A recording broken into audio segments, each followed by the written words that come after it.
به نظر شما آهنگ برای چه کسی یا چه چیزی ساخته شده؟ من که اول فکر کردم استاد انوشیروان روحانی برای تولد پسرشون ساختن، ولی بعد سرچ کردن فهمیدم این آهنگ برای تولد اولین پیکان توی کارخانه برادران خیامی ساخته شده. برادران خیامی مثل اکثر کارآفرینای قبل انقلاب پایان خوشی نداشتن. کارخانه‌شون رو ازشون گرفتن، اموالشون مصادره شد و از ایران فراری شدن. سلام، نازنین هستم. به چنل مگافکت خوش اومدید. بریم که در این ویدیو میخوام از برادران خیامی براتون بگم. کارخانه پیکان قبلا بهش ایران ناسیونال میگفتن. امروز ما با اسم ایران خودرو میشناسیم. این خودروهای بیکیفیت امروزی ایران خودرو قدیما با مدیریت احمد و محمود خیامی جز بهترین کارخانه‌های تولید خودرو در ایران بودند. برادران خیامی بنیانگذار ایران ناسیونال بودند و خودرویی به اسم پیکان تولید کردند که هنوزه توی خیابونا پیکان دیده میشه. اونم بعد چند دهه. برادران خیامی تأثیر زیادی روی نظام حمل و نقل ایران داشتن. البته فقط برادران خیامی نبودن، آدمای زیادی بودن، ولی هیچ کدام نتونستن مثل خیامی ها پیشرفت کنن و اسم و رسم ماندگاری داشته باشن. این دو برادر 35 سال توی این صنعت خدمت کردن و بعد انقلابم برای همیشه از ایران رفتن و فعالیت اصلیشون رو به خارج از کشور بردن. برادران خیامی تونستن تولید خودرو رو از 7000 دستگاه توی سال 1346 به 136,000 دستگاه توی سال 57 برسونن. سید علی اکبر خیامی، پدر احمد و محمود، یه روحانی از طبقه متوسط بود که توی مشهد زندگی میکرد و 9 تا بچه داشت، 6 دختر و 3 پسر. احمد خیامی سال 1303 به دنیا میاد. احمد از بچگی عاشق کارهای فنی و اتومبیل بود. وقتایی هم که مدرسه میرفت سراغ کارهای مربوط به خودرو مثل تعمیرات جزئی و شستشو. احمد بعد کلاس 9 دبیرستان رو ول کرد، ولی بعد مدتی رفت مدرسه شبانه که بتونه درس بخونه. در کنار درس شاگردی هم میکرد، مثل شاگردی مغازه‌های تعمیرکار دوچرخه و غیره. احمد از بچگی آرزوش این بود بتونه دوچرخه‌ش رو به موتور تبدیل کنه. با قرض و قسطی یه موتورسیکلت میخره. مشهد توی اون سالها زیاد ماشین نداشت و ماشین رو یه وسیله اشرافی و گرون قیمت میدونستن. احمد با مسافرکشی هم پول زیادی در نمی آورد که بتونه ماشین بخره. به خاطر علاقه به ماشین و کار فنی میره توی یه گاراژی توی مشهد که بتونه از ساختار ماشین سر در بیاره. شهریور 1320 کنترل مشهد به دست روسیه میفته. علی اکبر خیامی به همراه شریکش چند تا کامیون خریده بودن که بتونن حمله بار کنن. اما شوروی کامیونا رو برای جابجایی محصول ازشون میگیره. بعد خروج شوروی هم نتونستن کامیونا رو پس بگیرن. بعد این اتفاق پدرشون یکی از زمینای کشاورزیشو میفروشه که پسراش سرمایه کار کنن. احمد با اون سرمایه یک گاراژ توی فلکه مشهد میخره و بنزای قدیمی و دست دوم از تهران میخره و توی اون گاراژ یکم تعمیر میکنه و بعد به صورت قسطی به راننده تاکسی ها میفروخت. وقتی کار احمد گرفت، محمود رو هم وارد این کار کرد. احمد مسئول کارای فنی میشه و محمودم مسئول کارای مالی. محمود تحصیلاتش رو تا دیپلم ادامه میده. سال 1325 دوران اشغال کشور تموم میشه و امنیت به کشور بر میگرده. زائرین به مشهد مثل سابق بیشتر میشه و این اتفاق باعث میشه رونق به کسب و کار و حمل و نقل برگرده که این شروع خوبی برای برادران خیامی بود. به خاطر تجربه‌ای که توی این مدت به دست آورده بودن و مشهد هم حسابی شلوغ شده بود، کارشون رونق بیشتری میگیره. همون سال 2 تا شرکت ایران تور و TBT اولین شرکت اتوبوسرانی بین مشهد و تهران رو راه انداختن. روزی 2 تا اتوبوس از تهران به مشهد و از مشهد به تهران در حال رفت و آمد بود. به خاطر خرابی جاده و قدیمی بودن اتوبوس‌ها، مطمئناً این اتوبوس‌ها بیشتر نیاز به تعمیر داشتن. توی اون دوران نیروهای فنی کمی وجود داشت و نبود نیروی فنی زیاد باعث شد کسب و کارشون رونق بگیره و طبیعتاً سرمایه و تجربهشون هم بیشتر میشد. یه مدت این کار رو ادامه دادن و برای کارشون هم تلاش زیادی کردن. هم تجربهشون زیاد شد، هم با اصول فنی ماشین بیشتر آشنا شدن. در گذشته کلاسای فنی برای آموزش توی کشور کم بود و معمولاً برای یادگیری توی مغازه افراد دیگه و توی تعمیرگاه‌ها یاد می‌گرفتن. بلند پروازی های احمد خیامی باعث شد که به تهران بیاد. احمد و محمود خیامی جز افراد خودساخته کشور بودن و برای موفقیت خیلی کارها رو شروع کردن. بعضی وقتا هم شکست رو تجربه کردن. بعد از شکست‌ها شانس بهشون رو کرد و به هدفی که براش تلاش کردن رسیدن. احمد بعد سالها کارهای مختلف به این نتیجه رسید توی مشهد بیشتر از این نمیتونه پیشرفت کنه. به همین خاطر گاراژ و تعمیرگاه و میسپره به محمود و توی 30 سالگی به تهران میاد. توی تهران با افرادی آشنا شد که اتاق اتوبوس میساختن و شاسی اتوبوس رو از خارج وارد میکردن و خودشون هم بدنه رو میساختن. احمد چون عاشق کارای فنی بود، هدفش این بود یه روزی خودش بتونه همچین کاری رو شروع کنه. ولی احمد یه مشکلی داشت. اونم نبود پول و سرمایه زیاد بود. به همین خاطر تصمیم میگیره کاری رو شروع کنه که سرمایه اولیه زیادی نخواد. به خاطر تجربه‌ای که در گذشته به دست آورده بود و کمک یکی از دوستانش مغازه‌ای برای فروش قطعات اتومبیل توی خیابان اکباتان تهران اجاره میکنه و اسمشو فروشگاه تضامنی برادران خیامی میذاره. احمد به خاطر کار درست بودن و خوش حساب بودن خیلی زود کار شرکتش رونق گرفت، به طوری که تمام مغازه‌های اطراف و طبقه‌های بالای اون ساختمانو اول اجاره کرد و بعد مدتی هم خرید. اونجا رو با یه سری تغییرات اساسی به یه فروشگاه بزرگ تبدیل کرد. اونقدر کار این فروشگاه رونق گرفت که کم کم شروع به استخدام کارمند و ویزیتور و فروشنده های زیادی گرفت که اسمش رو هم به PLP تغییر داد و به یکی از بزرگترین عرضه کننده قطعات یدکی اتومبیل توی ایران تبدیل شد. کم کم شروع به گسترش کارش کرد. بعد از PLP نمایندگی لاستیک کانتیننتال رو گرفت. با گسترده شدن فعالیتش دیگه هم پول داشت و هم سرمایه و هم تجربه. تصمیم گرفت آرزوی همیشگیش رو به حقیقت تبدیل کنه، یعنی ساختن اتاق اتوبوس. توی اون دوران یه خانواده به اسم خاندان سودآور بود که نمایندگی مرسدس بنز آلمان رو توی ایران داشتن. احمد به هر سختی بود تونست اونا رو قانع کنه که نمایندگی بنز رو توی مشهد به احمد بدن. اول که قبول نمی کردن، ولی با اصرارهای احمد بالاخره راضی شدن بعد چند سال نمایندگی بنز توی مشهد رو به احمد واگذار کنن. اونقدر خوب کار میکردن و پیشرفت میکردن که شرکت بنز بهشون یه اتومبیل هدیه میده. به خاطر تلاشاشون تونستن نمایندگی مرسدس بنز آلمان و مسئولیت فروشش توی کل ایران رو به عهده بگیرن. از اینجا به بعد دیگه فعالیت اقتصادیشون فقط مربوط به تهران و مشهد نبود، بین المللی شده بودن و تونستن با شرکت‌های بزرگ دنیا کار کنن. محمود خیامی 6 سال از احمد کوچیک‌تر بود. تصمیم گرفت گاراژ توی مشهد رو تعطیل کنه و یه سری کارگرای خوب و متخصص و البته قابل اعتماد رو با خودش به تهران بیاره. توی مدت کوتاهی تونستن با همه کارهای توی فروشگاه و لوازم یدکی ماشین آشنا بشن و فروشنده‌ها و خریدارها رو بشناسن. اواسط دهه 40 احمد تمام کارهاشو به محمود سپرد. برای این کارم یه دلیل داشت. اونم این بود که خودش بره و از کارخانه‌های بزرگ اتومبیل سازی دنیا دیدن کنه تا با طرز کارشون آشنایی پیدا کنه. به آمریکا و اروپا سفرهای زیادی میکنه و از شرکت‌های اتومبیل سازی بزرگی دیدن میکنه.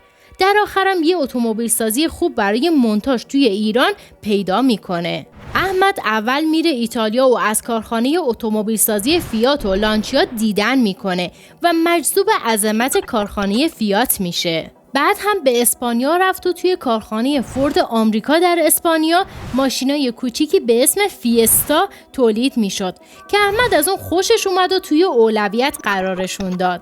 بعد هم به آلمان و فرانسه و انگلیس و سوئد و آمریکا رفت و از کارخانه‌های اتومبیل سازی فولکس واگن، مرسدس بنز، دکا، پژو، سیتروئن و رنو بازدید کرد که بیشتر جذب فولکس واگن و مرسدس بنز شد. بعد از بازدید کارخانه‌های بزرگ اتومبیل سازی، احمد دائما در حال برنامه‌ریزی بود که یک کارخانه اتومبیل سازی تأسیس کنه. بعد برگشتن میخواست اتومبیل آرو که به کارخانه رودس انگلستان تعلق داشت مونتاژ کنه. این کارخانه توی اون دوران یک کارخانه ورشکسته بود. احمد از همین استفاده کرد چون ازشون میتونست امتیازهای بهتری بگیره. کارخانه رودس اتومبیل‌های هیلمن، آرو، اونجرز، جگوار تولید میکرد. درست احمد خیامی کارآفرین بزرگی بود، ولی توی اون دوران سیاست‌های حمایتی درستی برای تولید داخلی اعمال میشد. همینم باعث شد احمد این جرأت رو به خودش بده و صنعت خودرو رو وارد ایران کنه که همین کار رو هم کرد و اسمشو ایران ناسیونال گذاشت. 12 مهر 1341 با حدود 10 میلیون تومان سرمایه اولیه با هدف مونتاژ و تولید انواع خودرو توی خیابان اکباتان تهران ایران ناسیونال رو تأسیس کرد و 28 اسفند 1342 با تولید اتوبوس کارش رو شروع کرد. این شرکت تبدیل به شرکت خانوادگی شد. مؤسسین اولیه حاج علی اکبر، احمد و محمود خیامی شدند. به جز این 3 نفر خانم‌های مرضیه خیامی، زهرا سیدی و خانم رشتی هم بودند. زهرا سیدی و خانم رشتی همسر احمد و محمود بودند. احمد سال 1340 یک قطعه زمین بین جاده مخصوص و اتوبان کرج به قیمت متری 1 تومن یا همون 10 ریال میخره. احمد عاشق کارش بود و پشتکار خوبی هم داشت. توی اون دوران 20 نفر از کارگرا و سرپرستا رو میفرسته آلمان تا دوره اتاق سازی رو یاد بگیرن تا مطابق با نقشه آلمانی ها اتاق ساخته شه. احتمالاً هنوزم اتوبوس‌های بنز 321 رو توی جاده ها میبینید. توی اون دوران محسن آزمایش هم چند سالی بود که برای اتاق اتوبوس صندلی درست میکرد. اتاقایی که توی کارخانه ساخته میشد فرق خاصی با اتاقهای خارجی نداشت. با تلاشای احمد نیروی هوایی ارتش برای سرویساش 30 اتوبوس ازشون خرید و بعد از نیروی هوایی شرکت لوان ترکیه شرکت ورشکسته بود به طور قسطی اتوبوس خرید. بعد اونم TBT از اونا اتوبوس خرید و به این ترتیب اتوبوس‌های ساخت ایران ناسیونال توی داخل و خارج شهر استفاده میشد و مردم اتوبوس‌های ایران ناسیونال رو زیاد می‌دیدن. بعد هم به مرور ساخت بنز 302 رو شروع کردن. احمد برای اینکه خریدارهای بیشتری رو جلب کنه دست به یه ابتکار زد که برای این فکری که توی سرش بود نیاز بود هواپیماها رو بررسی کنه و در نهایت فکر خودش رو عملی کرد. احمد تصمیم گرفت آخر اتوبوس‌های دستشویی کوچیک درست کنن که مسافرها راحت باشن و همین فکرش باعث فروش چند برابر شد و توی قدم بعدی توی یه گوشه از اتوبوس یه یخچال نصب کرد که البته فقط همینا نبود، کارهای زیادی برای توسعه بیشتر انجام داد. توی خط تولیدش به جای چکش و اره معمولی وسایل برقی و ماشینی به کار می برد. حتی چند تا متخصص اتاق سازی هم از آلمان آورد تا اتاق رنگ درست کنن و اتوبوس رو دیگه با قلم و رنگ نکنن. شاید به نظر ساده بیاد ولی توی اون دوران این حرکت یه کار جدید بود. علاوه بر اتاق رنگ یه سالن هم برای ساخت صندلی‌های VIP برای راحتی مسافرای خاص درست کرد. اونقدر این کارگاه صندلی سازی پیشرفت کرد که بعدها الهام بخش اولین کارخانه بزرگ مبل ایران به نام مبل ایران شد. سال 1345 نقطه عطفی برای ایران ناسیونال بود چون توی اون سال قراردادی با شرکت تالبوت بسته شد. شرکت تالبوت زیر مجموعه شرکت کرایسلر بود که این قرارداد در مورد مونتاژ و ساخت پیکان بود که اسم انگلیسیش هیلمن بود. پیکان اردیبهشت 1346 کارش رو شروع کرد. پاییز همون سال اولین تولید وارد بازار شد. از شرکت تالبوت یه سری متخصص برای آموزش پرسنل به کارخونه اومدن و 18 نفر که شامل 6 مهندس و 12 کارگر بود از ایران به انگلیس اعزام شدن. تا دوره‌های فنی موتور و گیربکس پیکان رو بگذرونن. سال 1348 مدل دولوکس پیکان ساخته شد و سال 1353 خط تولید وانت به بهره برداری رسید و سال 55 تولید پیکان وانت به حدود 17500 دستگاه رسید. ایران ناسیونال کارخانه واقعا بزرگی شده بود. سال 1354 بهترین مدل پیکان به اسم پیکان اونجر توی ایران ساخته شد که تا قبل انقلاب بیشتر از 6 مدل داشت. استیشن، دولوکس، کارلوس، جوانان و مدل‌های مختلف دیگه. اینجا یه نکته رو بگم، ایران ناسیونال روزای اول کارش تولید روزانه 10 تا اتوبوس سواری و 7 تا اتوبوس و کامیون کارش رو شروع کرد که تا آخر همون سال با 250 پرسنل تونست 7000 دستگاه تولید کنه. هیچکس فکرشو نمی کرد این کارخونه در برابر رقبای خارجی دووم بیاره، در حالی که تولید خودروسازای اروپایی و آمریکایی به 100,000 دستگاه میرسید. این محصول تازه تولید از محصولات یک شرکت ورشکسته توی انگلیس تونسته بود توی ایران جا باز کنه. مردم استقبال زیادی از پیکان کردند. سال 1357 تولید پیکان به 136,000 دستگاه رسید. خیامی ها به همین قانع نبودند و در کنار مونتاژ اتومبیل، اتوبوس، مینیبوس و آمبولانس جاهای دیگه‌ای هم مستقل یا مشارکتی سرمایه گذاری می‌کردند. مثل کارخانه لاستیکسازی بریجستون ایران، شرکت پیستونسازی ایران، کارخانه پولیرنگ که رنگای اتومبیل تولید می‌کرد، کارخانجات رضا توی مشهد که سپر و رینگ اتومبیل تولید می‌کرد، کارخانه جوش اکسیژن، کارخانه فنرسازی توی جاده مخصوص کرج، کارخانه ریخته‌گری و کارخانه‌های خیلی زیاد دیگه‌ای. البته سرمایه گذاریشون فقط روی صنعت خودرو نبود، توی بانک صنایع هم سرمایه گذاری کردن. برادران خیامی کاری کردن که ایران ناسیونال به معنی واقعی توی صنعت کشور به یک غول تبدیل شه و قدم به قدم با رقبای خارجی رقابت می‌کردن و روز به روزم پیشرفت می‌کردن. سال 1351 برادران خیامی بعد سالها همکاری حالا از هم جدا شده بودند. کارخانه‌های اتومبیل پیکان، اتوبوس سازی و مرسدس بنز سهم محمود برادر کوچیک شد.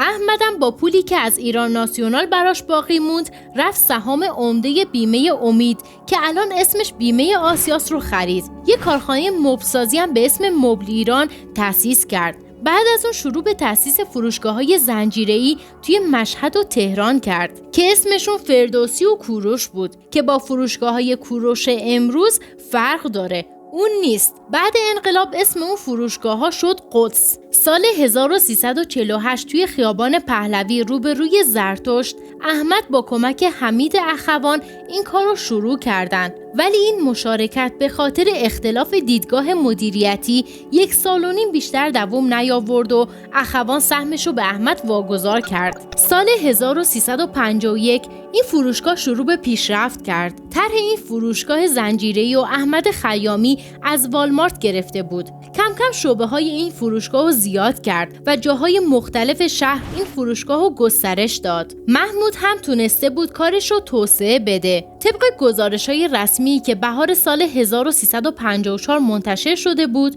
موفقیت‌های بی‌نظیر ایران ناسیونال رو نشون میده که به بزرگترین کارخانه صنعتی کشور توی اون دوران تبدیل شده بود. طبق آمارهای اون دوران، ایران ناسیونال در سال 1353 فروش تولیداتش به 91 میلیارد تومان رسیده بود. دارایی محمود توی اون دوران از 1 میلیارد تومان هم بیشتر شده بود که برای اون دوران عدد بالاییه. کارخانه‌ای که با سرمایه 10 میلیون تومان تأسیس شده بود، اونقدر رشد کرده بود که در اسفند 56 دارایی‌های فیزیکیش به 800 میلیون تومان رسیده بود. کارخانه کاملا شفاف و درست بود و فقط سالانه 92 میلیون تومان مالیات به دولت پرداخت می‌کرد. محمود به اینا راضی نبود. شروع کرد به مذاکره با کارخانه مرسدس بنز آلمان که بنز 170 رو توی ایران مونتاژ کنه. محمود تصمیم داشت پیکان و اتوبوس مرسدس بنز هم صادر کنه. با توجه به تحقیقاتی که انجام داده بود، متوجه شد توی اروپای شرقی و کشورهای همسایه ایران تقاضا برای این خودروها زیاده و پتانسیل خوبی هم داره. محمود محمود علاقه زیادی به فوتبال داشت. اواسط دهه 50 با ترغیب دوستانش یه مدت باشگاه اقبال رو خرید و تیم پیکان رو اونجا تشکیل داد. وضعیت ایران ناسیونال به حدی خوب شده بود که بعد از شرکت نفت حقوق و مزایای کارکنان ایران ناسیونال از بقیه شرکت‌ها بیشتر بود و حسابی به کارمنداش میرسید، از برنامه‌های تفریحی گرفته تا زیارتی. محمود خیامی آدم مذهبی بود. ماهای محرم توی منزلش غذا میداد. روزای جمعه مراسمای مذهبی برگزار میکرد. البته هدفش از برگزاری این مراسمای مذهبی جدا از اعتقاداتش میخواست با مشکلات کارگراش بیشتر آشنا شه. محمود سعی میکرد هوای کارگراش رو داشته باشه. احمد و محمود هر دو واقعا پرکار و سختکوش بودن. اکثر روزای هفته هم جز اولین نفرایی بودن که به کارخونه میرفتن و آخرین نفرایی بودن که به خونه برمیگشتن. همه اینا گذشت تا اینکه سال 57 انقلاب شد. بعد انقلاب لیستی منتشر شد که اموال 53 نفر از بزرگترین کارآفرینای ایرانی مصادره شه. احمد و محمود خیامی هم جز این لیست بودن و اموالشون مصادره شد و از ایران فراری داده شدن. بعد ایران محمود عازم اروپا شد. نمایندگی مرسدس بنز رو توی لندن گرفت و همون کارش رو هم ادامه داد. شرکت محمود هنوزم هست و 7 تا نمایندگی توی انگلیس و آمریکا داره. محمود خیامی روز جمعه 10 اسفند 1398 در سن 90 سالگی در شهر لندن درگذشت. احمد خیامی هم بعد از انقلاب به تورنتو رفت و متاسفانه به سرطان مبتلا شد. برای معالجه به لس آنجلس رفت و توی یه آپارتمان کوچیک 2 اتاقه زندگی میکرد که این زندگی با اون زندگی شاهانه‌ای که توی ایران داشت قابل قیاس نبود. با اینکه 76 سال سن داشت و با بیماری مبارزه میکرد، ولی اونقدر کارش رو دوست داشت که پا به پای جوونا کار میکرد، تا حدی که به گفته یکی از دوستانش ریه و کبد احمد کار نمیکرد. با اون صورت تکیده، چشمای گود افتاده و جسم ضعیف، روحیش قوی بود. دائما خاطرات ایران ناسیونال و روزایی که ایران بود و تعریف میکرد. احمد خیامی فروردین 1379 فوت میکنه و توی مموریال پارک یعنی گورستان ایست‌وود توی لس آنجلس به خاک سپرده میشه. توی ایران مراسمای زیادی براش گرفتن. کارگرای کارخونه ایران خودرو و بقیه کارخونه‌های زیر مجموعه، حتی فروشگاه‌های قدس هم مراسمای مختلفی برای احمد گرفتن. البته کارگرای قدیمی ایران ناسیونال بودن. کارگرای جدید اونو یه سرمایه‌دار طاغوتی میدونستن و سعی میکردن مراسم‌ها رو به هم بزنن که یکی از کارگرای قدیمی ایران ناسیونال یه حرفی میزنه که همه آروم میشن. گفت هیچکس به یه مرده حسادت نمیکنه، مخصوصاً اگه مثل ما کارشو با کارگری شروع کرده باشه و مثل هر کارگری ساده و غریبانه به خاک سپرده شده باشه. احمد اهل مطالعه بود و آدم به شدت مذهبی بود و در عین حال سیاسی. اوایل دهه 40 توی سالهای جنبش ملی نفت از خیلی از حرکت‌های سیاسی و نیروهای ملی حمایت کرد. احمد سال 1326 اتحادیه سادات حسینی رو تأسیس کرد. این اتحادیه یه دفتر داشت که از افراد مختلف برای عضویت توی اون دعوت میکرد تا کارهای خیر انجام بدن و به مردم کمک کنن. سال 1331 احمد خیامی دبیر این اتحادیه بود. بعد قیام 30 تیر 1331 توی تظاهرات کلوپ مصدق توی مشهد حضور داشت که اتحادیه سادات حسینی یکی از حامیای اصلی مصدق در برابر توده‌ای‌ها بود. توی اسناد ساواک اومده برادران خیامی 6 بهمن 1341 به اتهام همکاری با شرکت کنندگان توی میتینگ جبهه ملی دستگیر شدند و بعد هم آزاد شدند. توی اسناد ساواک درباره اقداماتشون نوشته شده که برادران خیامی منزل پدریشون توی مشهد و برای ساخت مدرسه به آیت الله میلانی واگذار کردند و ماهانه 17,000 تومان هم برای هزینه‌های مدرسه پرداخت می‌کردند. 17,000 توی دهه 40 پول زیادی بود. خیامی‌ها توی فعالیت‌های خیریه مثل ساخت مسجد، برگزاری مراسم ازدواج برای زوج‌های بی‌بضاعت، ساخت مدرسه و کلاً فعالیت‌های اجتماعی به شدت فعال بودن. در اینجا یه سری از فعالیت‌های اجتماعیشون رو براتون اسم میبرم. یه مجتمع مسکونی ساختن که به 16 دستگاه معروفه که برای کارکنای ایران خودرو توی زمین‌های نیروی هوایی شرق تهران ساخته شد. هنرستان صنعتی ایران ناسیونال رو تأسیس کردند که تکنسین تربیت کنن برای جاده قدیم کرج. توی مشهد هنرستان بزرگ صنعتی رو ساختن. توی خیابان کوهسنگی مشهد مرکز مبارزه با سرطان رو ساختن. توی همون استان خراسان 12 واحد آموزشی توی 12 شهر ایجاد کردن. توی خود شهر مشهد 8 واحد آموزشی به نام امام هشتم توسط محمود خیامی ایجاد شد. 110 تا واحد آموزشی توی روستاهای مختلف ایجاد کردن. توی اون اواخرم که مونده بودن سعی داشتن یه بیمارستان بزرگ توی مشهد بسازن که متاسفانه نیمه کاره باقی موند. البته این مواردی که گفتم بخشی از فعالیت‌های برادران خیامی بود. کارهای خیلی بزرگتری هم کردن. با اینکه اموالشون مصادره شد ولی هنوز عاشق ایران بودن. سعی کردم توی این ویدیو داستان برادران خیامی، مؤسسهای اصلی ایران ناسیونال سابق و ایران خودرو فعلی رو براتون بگم که از کجا این کارخانه به کجا رسید. کارخانه‌ای که روزی خودرو با کیفیت تولید می‌کرد و شونه به شونه رقبای خارجی رقابت می‌کرد. امروز از اون ایران ناسیونال یه ایران خودروی باقی مونده که فقط اسمش عوض نشده، هویتش هم عوض شده و با وجود تولید خودروهای بی‌کیفیت دیگه خبری از رقابت با خودروهای خارجی نیست و نوآوری روز به روز به صفر رسیده. دوستان عزیز، ممنون که تا آخر ویدیو همراه من بودید. لطفاً لایک فراموش نشه و حتما نظرتون رو برام کامنت کنید.